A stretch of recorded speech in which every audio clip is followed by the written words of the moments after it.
Rich millionaire throws cake at pregnant wife for not paying the bill. Her next move shocks everyone. Few would question the glittering facade of Nicholas Carter's life. A millionaire, some claim billionaire investor, lauded for his philanthropic gestures. Nicholas regularly dotted news headlines with the promise of fresh charities, newly endowed scholarships, and sparkling galas to support every corner of social good.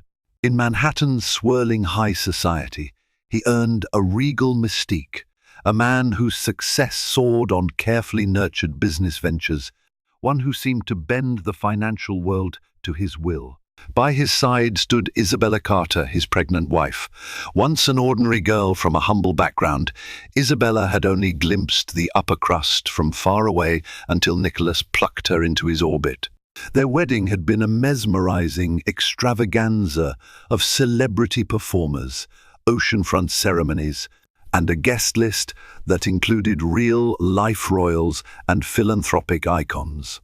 Newspapers swooned over the modern Cinderella story, while Isabella tentatively settled into an existence of penthouse suites, personal chefs, and globally broadcast glitz. Yet behind the diamond chandeliers and opulent gatherings, quiet unease haunted Isabella. In public, Nicholas shone with unshakable confidence. At home, a different man emerged, one who demanded perfection, who scolded small errors with razor-edged remarks. Over time, she learned to smooth over his grievances, placate his temper, and see the devoted partner she once fell in love with. But as her pregnancy advanced, the tension coiled ever tighter. Even the slightest oversight could provoke his scorn. Isabella's pregnancy seldom slowed the endless swirl of events. Nicholas insisted upon attending, or in many cases, hosting. He had curated a particularly grand rooftop party at the tower he owned, a marquee affair featuring panoramic city views, curated music, and an illustrious guest list, socialites, top donors to his philanthropic foundation, high-profile investors, celebrities, and government figures. The weather cooperated, painting the Manhattan skyline in pastel twilight as guests sipped champagne beneath glittering lights. The day before, Isabella discovered she had missed an invoice from a key dessert vendor, a small oversight that, under normal circumstances, would be easily corrected. She had intended to pay the invoice promptly, but lost track of it among the constant flood of tasks and pregnancy-related appointments. That morning, the vendor quietly reminded Isabella about the late payment. Blushing with embarrassment, she vowed to rectify it immediately. Nevertheless, Nicholas got wind of the slip. Furious at the potential for negative gossip, he launched into a tirade in the penthouse's ornate living room. "It's your job to ensure these details are perfect," he hissed, voice barely contained. "People expect unwavering excellence from me, no mistakes." Isabella apologized profusely, promising to solve the issue before the evening ended. For her part, she hoped the vendor would remain patient. After all, this was a trifling delay, not a refusal to pay. But Nicholas, wound tight from the demands of hosting, refused to let the matter rest, storming out to greet his arrivals with a forced smile. At first, the rooftop soiree unfurled flawlessly. The shimmering cityscape served as a natural showstopper. Waiters glided through the crowd with artful canopies, the string quartet's music soared into the clear night air, and clusters of well-dressed guests murmured about upcoming charity auctions or policy initiatives. Nicholas was rumored to be funding. Isabella, in a flowing emerald maternity gown, circulated with a gracious smile, despite her churning nerves. She was determined to finalize the vendor's check as soon as feasible. Quietly, she asked a member of Nicholas's staff for the relevant checkbook. Unluckily, amid the hustle, the staffer wasn't certain where Nicholas kept it. As she stepped to one side of the grand dessert station, a lavish display of decadent cakes from the very vendor in question, Isabella felt a wave of fatigue. The baby had been active all day, her back ached, and social events of this magnitude always wore her down. She steadied herself, inhaling deeply. She could handle this. She just needed a moment to gather her bearings and finalize the vendor's payment. Suddenly, she spotted the vendor, a petite woman named Celeste, approaching Nicholas, apparently to ask about the invoice. Isabella saw Nicholas's posture stiffen in that all-too-familiar sign of mounting anger. She rushed over, intending to defuse the situation, but everything spun out of control before she could intervene. Right as Celeste timidly inquired about her overdue invoice, Nicholas's composure snapped like a taut wire. Perhaps he felt cornered in front of donors. Perhaps the weight of his reputation was too great. Eyes blazing, he grabbed a slice of the gorgeously frosted chocolate marble cake from the dessert table. Then, with a swift, shocking motion, he hurled it at Isabella. Gasps erupted among the onlookers. Some froze in disbelief, champagne flutes slipping from numb fingers. Others recoiled, horrified by this abrupt violence. The cake collided with Isabella's gown and pregnant midsection, smearing velvet brown frosting across the shimmering emerald fabric. She stumbled backward, tears springing unbidden as humiliation overwhelmed her. Her face burned from the stares of dozens of high society watchers, none of whom dared to speak first. The hush was absolute. In that breathless second, Isabella's entire life, her marriage, her illusions about her husband's public generosity, and her illusions about her own security cracked wide open. She saw a phone flash, capturing the meltdown, and realized the next day's tabloids would broadcast her humiliation citywide. In the stunned silence, Nicholas's chest heaved, the look of raw anger in his eyes morphing into momentary regret. But the damage was done. People parted to allow Isabella space, some offering napkins, a few stepping in to help. She turned, frosting still clinging to her dress, and fled down from the rooftop, tears coursing down her cheeks. She felt caged by a swirl of onlookers, some pitying her, others merely gawking at the spectacle. She escaped into a corridor, physically trembling. A best friend from earlier years, Laura Caldwell, hurried after her, voice tight with concern. "Bella, are you okay?" Laura tried to dab the frosting away, but the cake had stained. Isabella could scarcely process her friend's words. She reeled in shock, her mind rotating between fury and heartbreak, thinking of her unborn baby. Within minutes, staff members led her to a private lounge. She crumpled onto a sofa, inhaling raggedly. Meanwhile, Laura alerted the building security to keep the paparazzi at bay. Nicholas, evidently, lingered behind, presumably forced to salvage the party's facade. Or perhaps he was stunned by his own action. In any case, he didn't chase after her. Late that night, the once glamorous rooftop glimmered with half-empty glasses and discarded plates as staff tidied the aftermath. The incident, as some discreetly labeled it, circulated in hushed conversations among departing guests. Celeste, the dessert vendor, quietly left, promising to handle the invoice the following day. Everyone surmised that the Carters' marriage was teetering on a precarious ledge. Isabella eventually slipped back into the penthouse via a private elevator. She found Nicholas in the living room, swirling a glass of whiskey. He looked up as she approached, his gaze a mixture of defiance and remorse. "You shouldn't have put me in that position," he spat. "You know how these events reflect on me. Couldn't you handle one small detail?" Her lips quivered, anger supplanting her shock. "You humiliated me in front of everyone. How dare you blame me for that?" He scowled, muttering an apology that felt half-hearted, citing stress as though it explained everything. But she saw no genuine contrition. Fear and heartbreak roiled in her chest as she realized this was the man she had once adored. There would be no easy path forward. She locked herself in the guest room, tears sliding silently, mindful of the baby's flutters inside her. She whispered a vow that she would never let him degrade her like that again. A day later, social media erupted with hashtag-laden posts about the fiasco, hashtag Cakegate, hashtag Carter scandal, hashtag Millionaire Meltdown. Some tabloids framed it as a lover's spat, trivializing the violence. Others indicted Nicholas's famed philanthropic persona as little more than a front.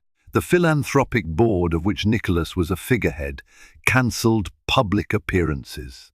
Investors whispered that if Nicholas Carter's personal life overshadowed his business acumen, it might affect his financial ventures. Meanwhile, Isabella felt trapped in the penthouse, besieged by reporters outside. Calls poured in from curious acquaintances or cynics fishing for gossip. A few supportive voices reached out, appalled by the spectacle, but from Nicholas there was little beyond a curt apology. He was busy battling the press to maintain the Carter brand, pressuring Isabella to appear united at a damage control press conference. She flatly refused, fueling his resentment. Night after night, arguments flared in hushed or loud voices. He'd insist on the stress of philanthropic responsibilities, how the foundation hinged on them, presenting a stable front. She'd retort that physically assaulting a pregnant wife was no trifling matter to gloss over. The tension thrummed so heavily that the staff tiptoed around them, while paparazzi stationed themselves outside the building, hoping to capture glimpses of tears or an exodus of suitcases. Desperate for clarity, Isabella confided in Laura, who introduced her to a skilled family law attorney, Danielle Fletcher. Danielle listened carefully to Isabella's account, the controlling behavior, the humiliations, the financial hold Nicholas had over her. While she had never before considered leaving, the cake incident crystallized how precarious her life was. She was pregnant, financially overshadowed by a man who commanded an army of lawyers and PR experts. If she wanted out, she needed to plan meticulously. Danielle outlined possible routes, from a protective order if she feared further aggression, to exploring separation or divorce, ensuring child support and custody terms. But caution was paramount. Nicholas Carter's wealth and influence could mount a formidable opposition. Isabella's heartbreak deepened as she realized divorcing him would spawn a public war. Yet the alternative, continuing under his oppression, seemed intolerable. Still, she wavered, remembering their initial romance, the captivating man who once whisked her to exclusive getaways, whispering about a bright future. But each memory now felt tarnished. She told Danielle she hadn't fully decided to leave, but wanted to prepare. The lawyer recommended opening a separate bank account, gathering personal documents, and discreetly relocating essential items in case conflict escalated. One morning, a PR specialist in Nicholas's orbit suggested a carefully orchestrated reconciliation photo opportunity to quell the scandal. The plan was for Nicholas to publicly present a lavish apology to Isabella, offering a statement about how stress had led to an unfortunate misunderstanding and how they remained committed to each other. Nicholas hammered the idea to Isabella at breakfast, promising it would salvage both his philanthropic foundation and their happy family image. But when she pictured standing in front of cameras, endorsing a lie, fury surged. "I won't let you trivialize what happened," she snapped, "especially while I'm pregnant with your child." Nicholas's face darkened. He demanded compliance for the greater good. She refused. He stormed out, slamming the door so hard the walls shook. From that day, they lived like strangers under the same roof. He retreated to his private study or left for undisclosed meetings. She leaned on Laura and Danielle for emotional and legal counsel. The baby's due date inched closer, fueling her sense of urgency. If she intended to break away, she needed to do it soon, before postpartum vulnerabilities complicated everything. Nicholas's controlling nature soon manifested in underhanded ways he abruptly restricted. Isabella's credit cards claimed her pregnancy needed rest, so she shouldn't roam about, and occasionally tried to coax her into PR stunts to cover the cake fiasco. She discovered he was funneling malicious rumors to certain tabloids, painting her as irresponsible or moody in a bid to blame the meltdown on her. He was building a narrative that she was unbalanced, perhaps setting the stage for a custody fight or legal moves. One late afternoon, after seeing an especially vile rumor surface online about her financial irresponsibility, Isabella decided she'd had enough. She confided in Danielle that she was ready to physically separate, to find a safe location until the legalities could be sorted. Danielle recommended a discreet women's resource group known for aiding spouses of influential men. With her friend Laura's help, Isabella quietly collected personal belongings, legal documents, her mother's jewelry, ultrasound pictures. She waited until Nicholas left for a business dinner. Then, with Laura's car, she slipped out of the building unnoticed, driving to a modest but comfortable apartment arranged by Danielle. Tears welled in her eyes as the city lights streaked past, recalling how once traveling with Nicholas was a joyous adventure. Now, she was fleeing the man who had shattered her illusions. Isabella settled into the furnished apartment in a calmer, lower-profile neighborhood. Freed from the watchful gaze of paparazzi, she felt a fragile sense of relief. Laura stocked the fridge. Danielle made daily check-ins, ensuring she had not only moral support but also strategic guidance. But even in this sanctuary, she found nights sleepless. She worried about how Nicholas might retaliate financial blockades, defamation lawsuits, or attempts to paint her as an unfit mother. Danielle's counsel: gather every piece of evidence, witness accounts of the rooftop meltdown, any emails or messages showing his controlling nature, financial statements showcasing manipulations. If a custody battle arose, Isabella needed overwhelming proof of his volatility. Amid this legal labyrinth, she tried to celebrate glimmers of joy. An advanced ultrasound revealed the baby's strong heartbeat, the gentle movements that reminded her of life's miracle. Each flutter offered hope. She was forging a new path, preserving not just her dignity, but also the chance to raise her child away from toxic power plays. Public curiosity soared about Isabella's sudden disappearance from Nicholas's side. Paparazzi snapped pictures of him alone, entering or leaving philanthropic events. He occasionally looked disheveled, fueling speculation that the Carters' marriage was imploding. Some tabloids reported they had sources claiming Isabella was in therapy for postpartum depression, an impossibility given she hadn't even given birth yet. Others insisted she was on a spending spree in Europe, ignoring her duties. Behind the scenes, Nicholas's lawyers approached Danielle with varied settlement proposals, from hush money for Isabella to remain quiet about any domestic spat, to offering partial custody if she returned home. Each was carefully framed to benefit Nicholas. Isabella rebuffed them, stating she wouldn't sign NDAs that concealed potential harm, nor would she budge on child custody demands. She wanted her freedom and a stable environment for her unborn baby, nothing less. One morning, after a fitful night, Isabella left the apartment to visit her obstetrician. She stepped onto the sidewalk, only to find Nicholas waiting by a sleek black car. He had discovered her location, perhaps through leftover staff ties or private investigators. Spotting her, he approached with an air of desperation. She froze, hand protectively over her belly. "Nicholas," she said, struggling for calm. He looked haggard, shadows under his eyes. "Isabella, you can't just vanish. We need to talk. The foundation's in turmoil, donors are pulling out.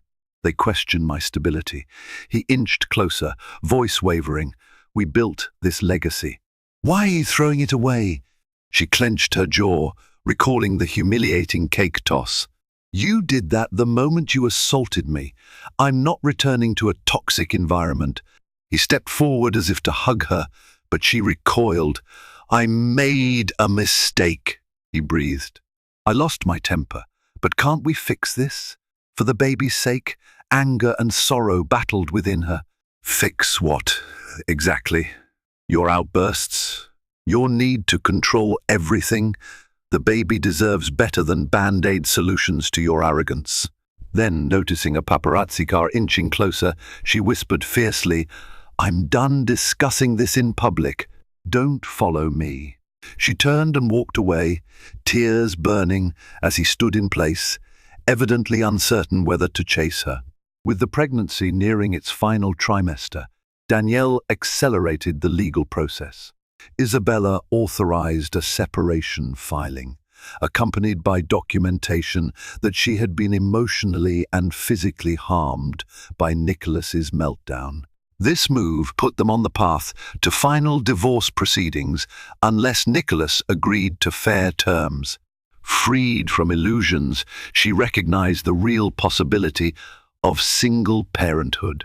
Nicholas's response was to escalate in the press, unveiling interviews where he lamented marital stress and implied Isabella's fragile state of mind. But the public seemed less inclined to side with him. The image of him throwing cake at a pregnant woman was too jarring. Meanwhile, philanthropic boards quietly asked him to take a leave from leadership roles. Some large donors froze pledges to his foundation, citing the swirl of negativity. He found himself on the losing side of a moral battle that overshadowed his wealth. A final blow landed when Celeste, the dessert vendor, spoke to a local news station about that rooftop night. She recounted how she had approached Nicholas politely regarding unpaid invoices, only to witness him lash out at Isabella. He seemed so quick to blame her, Celeste said softly, even though she tried to rectify everything. The interview went viral, piling more condemnation onto Nicholas. If he'd aimed to maintain a philanthropic hero's aura, that facade had thoroughly cracked. Finally, at Danielle's urging, Isabella confronted Nicholas's lawyers in a formal mediation session. Danielle, Laura, and a supportive representative from a women's advocacy group joined her. On the other side sat Nicholas, his lead attorney, and a couple of his loyal staffers. The meeting took place in a neutral law office, a quiet conference room with plush chairs and a high ceiling, ironically reminiscent of the first time she saw Nicholas preside over a philanthropic board. But now he was no champion, merely a man trying to salvage scraps of control. The negotiations spanned hours. Both sides hashed out child support, spousal assistance, and custody. Isabella insisted on a protective clause that guaranteed her sole custody if Nicholas exhibited further aggression. She refused to sign the broad NDAs that absolved him of wrongdoing. Tension flared with each contested point, but Danielle navigated every detail with unwavering composure, refusing to let intimidation slip through. Eventually, battered by public rancor, diminishing philanthropic goodwill, and the unstoppable reality that Isabella would not yield, Nicholas capitulated. He agreed to an uncontested divorce, offering substantial financial support for the child's upbringing. The final arrangement included a specific acknowledgement that Isabella was within her rights to speak of the night's incident if she ever felt threatened or needed to address public misrepresentations. Exhausted and tearful, Isabella signed the settlement, forging the path she had once hesitated to tread. In that closing moment, a hush settled as Nicholas rose from his seat. He gave Isabella a look filled with conflicting emotions: regret, bitterness, maybe even a shadow of love. Then he departed with his entourage, leaving Isabella with a quiet sense of closure. The meltdown that had begun on a glittering rooftop ended in a stark conference room, but her new life was now undeniably in her own hands. The days following the settlement brought relief and heartbreak alike. Paparazzi eventually lost interest in trailing her every move as bigger celebrity scandals occupied them.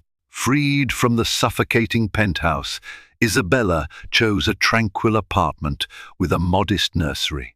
She redecorated with pastel touches, building a comforting space for her baby's imminent arrival.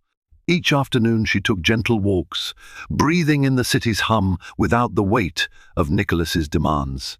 When baby Celia arrived, a healthy, radiant infant with wide eyes, Isabella found the unadulterated joy she had long craved. Her friend, Laura, was present for support, as were a couple of close confidants from her old life. Freed from the Carter name's overshadowing glare, she introduced Celia to a circle of loving, everyday folks.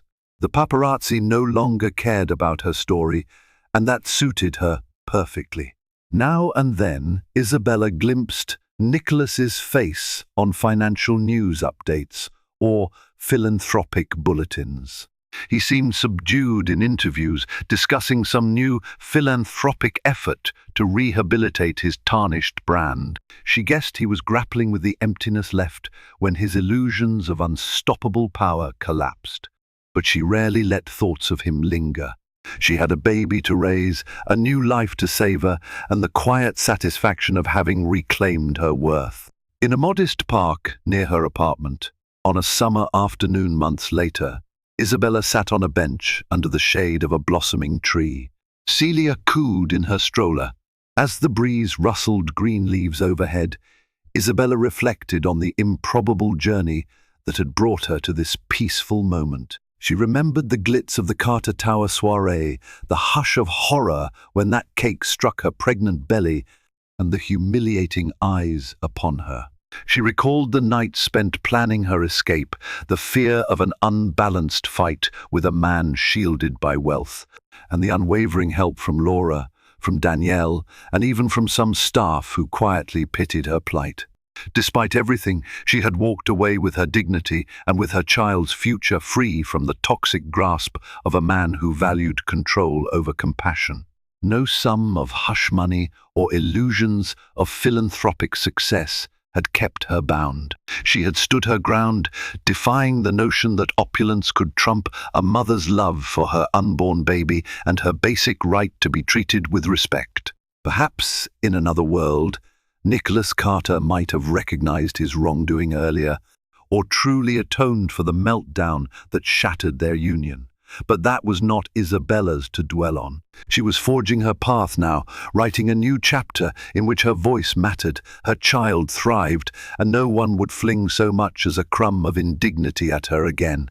At times, the memory of that rooftop meltdown still stung like an old bruise on her heart. Yet it also reminded her that she had awakened to the necessity of self-protection. She found a quiet power in knowing her worth. And that knowledge, she realized, was far more precious than any gilded invitation or designer label. She had once worn in Nicholas's shadow, in the grand swirl of high society, where reputation gleams more brightly than honesty. Isabella Carter discovered a powerful truth. Money can purchase illusions of control, but it cannot silence the human spirit once it breaks free. By standing up for herself, when the man she loved subjected her to public humiliation, Isabella safeguarded her unborn child and claimed the future on her own terms, reminding us all that no sum of luxury outweighs one's right to live in dignity and self-determination. If her story resonated with you, consider sharing it and staying attuned for more real-life or fictional narratives that illuminate courage in the face of adversity. Sometimes the greatest shock is not the spectacle of wealth undone, but the quiet strength of a mother refusing to be broken.